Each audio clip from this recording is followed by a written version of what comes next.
Everyone. I hope you all are doing well and all of you are safe and healthy. This is Radhika here again, and this video is going to be about how children cope with narcissistic parents. And especially, we are going to discuss two strategies or two like categorization of strategies that children apply when they deal with narcissistic parents.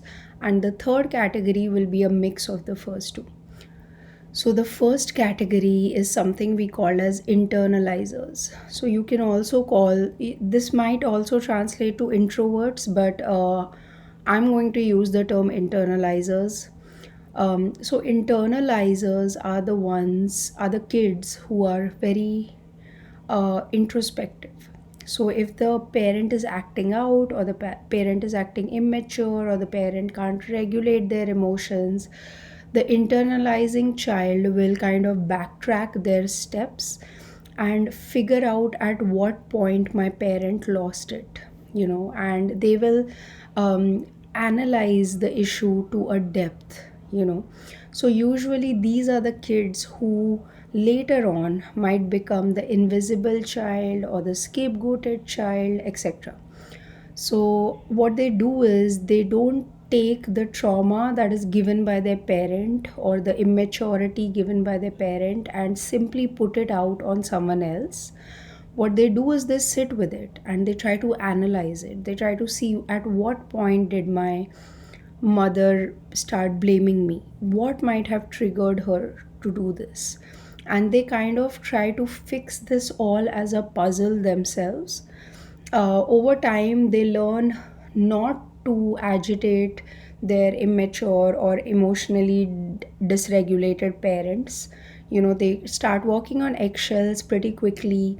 They don't trouble their parents. They are the low maintenance kids that you don't have to pay attention to.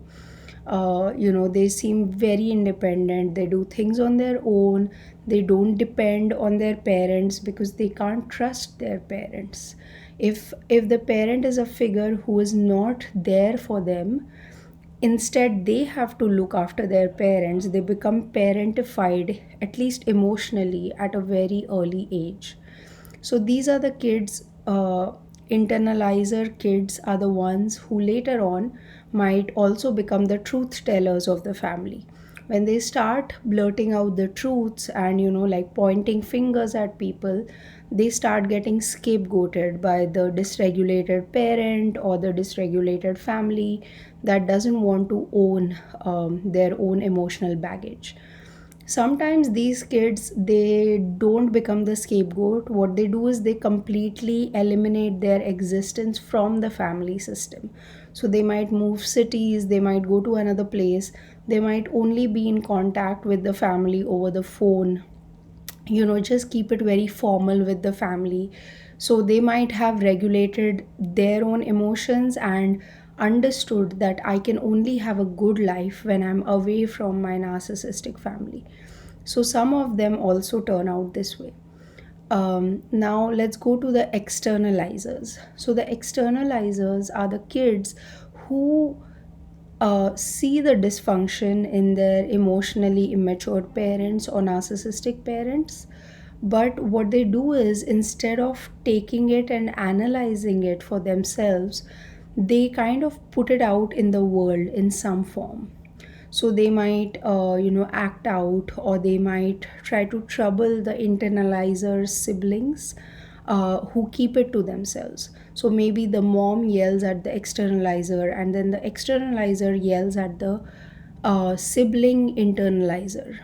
So many times the externalizers of the family, when they are kids, they become bullies even without understanding why they are doing what they are doing. Because as kids, their tendency is to externalize. What they give is what they get, but they can't give it back to the parent. So maybe they give it to a sibling, or they give it to someone in their school, who might be an internalizer, who might be quiet, who might be introspective, etc. So, externalizers also over time ruin their lives to a great degree. They might end up in jail, or they might get into physical fights. They do not have good emotional regulation capacities, just like their parents. They might also start abusing substances. A lot of times, externalizers do that.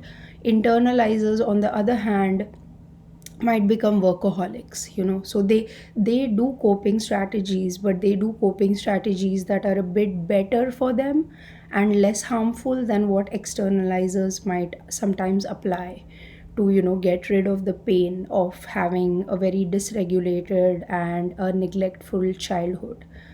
So externalizers can get into gambling, addictions, porn, etc. And they seek out drama many times. Even there is no drama, they might be the one to stir up certain drama in their surroundings.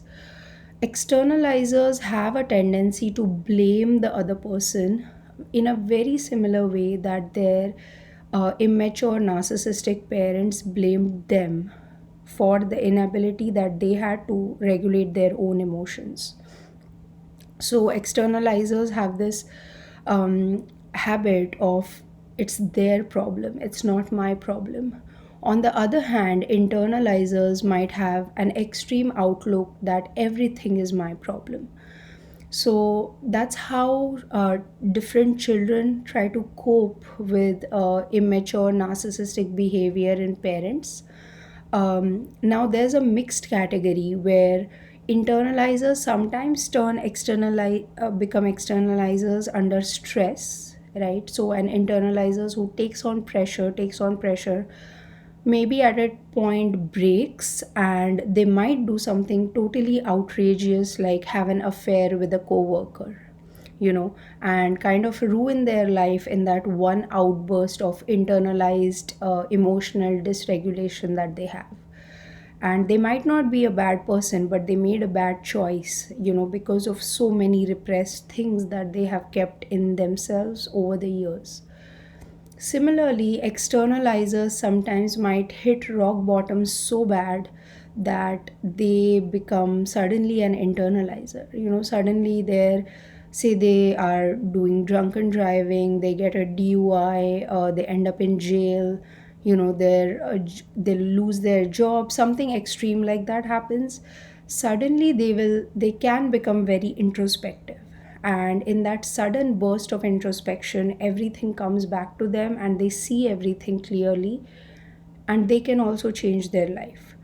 So basically, what this video tries to explain is that we all have coped in different ways from a less than ideal childhood, and the correct balance is doing both of these, like using different coping strategies in a healthy, wholesome way is a good way to deal with emotionally immature and narcissistic parents.